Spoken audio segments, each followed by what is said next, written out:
உங்கள் தந்தி ஒன் தொலைக்காட்சியில் கருடா தினமும் காலை 6 மணிக்கு காண தவறாதீர்கள். திமுக ஆட்சியில் ஆற்றின் குறுக்கே கட்டப்பட்ட பாலங்கள் வலுவாக இருப்பதில்லை என எதிர்க்கட்சித் தலைவர் எடப்பாடி பழனிசாமி குற்றம் சாட்டியுள்ளார்.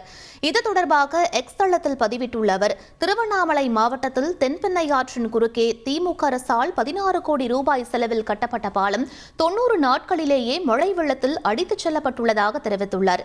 மேலும் இனி கட்டப்படும் பாலங்களையாவது தரமான பாலங்களாக கட்டுமாறு எடப்பாடி பழனிசாமி திமுக அரசுக்கு வலியுறுத்தியுள்ளார். முதலமைச்சராக நெடுஞ்சாலைத்துறையையும் பொறுப்பில் வைத்திருந்த இபிஎஸ்க்கு இந்த ஆட்சியினை குறை கூற எவ்வித தார்மீக உரிமையும் இல்லை என்று நெடுஞ்சாலைத்துறை அமைச்சர் ஏவவேலு கடும் கண்டனம் தெரிவித்துள்ளார்.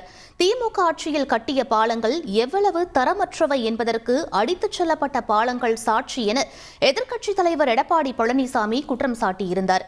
அதற்கு பதிலடி கொடுத்துள்ள அமைச்சர் வேலு, திமுக ஆட்சிக்கு வந்த பிறகு 1505 பாலங்கள் கட்டி முடிக்கப்பட்டு பயன்பாட்டில் இருப்பதாகவும் 328 பால பணிகள் நடைபெற்று வருவதாகவும் தெரிவித்துள்ள அமைச்சர், இபிஎஸ் ஆட்சியில் முடிக்காமல் விட்டு சென்ற 38 ரயில்வே மேம்பாலங்கள் திமுக ஆட்சியில்தான் கட்டி முடிக்கப்பட்டதாக குறிப்பிட்டார்.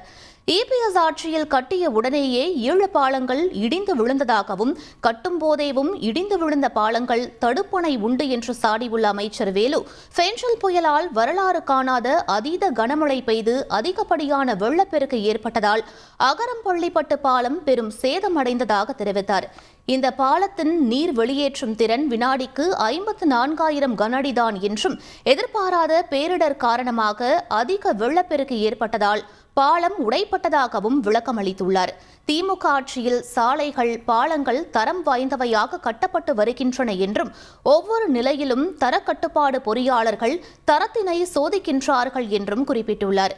மேலும் முதலமைச்சராக நெடுஞ்சாலைத்துறையையும் பொறுப்பில் வைத்திருந்த இபிஎஸ்ற்கு இந்த ஆட்சியினை குறை கூற எவ்வித தார்மீக உரிமையும் இல்லை என்றும் சாடியுள்ளார். உங்கள் தந்தி ஒன் தொலைக்காட்சியில் கருடா தினமும் காலை 6 மணிக்கு காண தவறாதீர்கள்.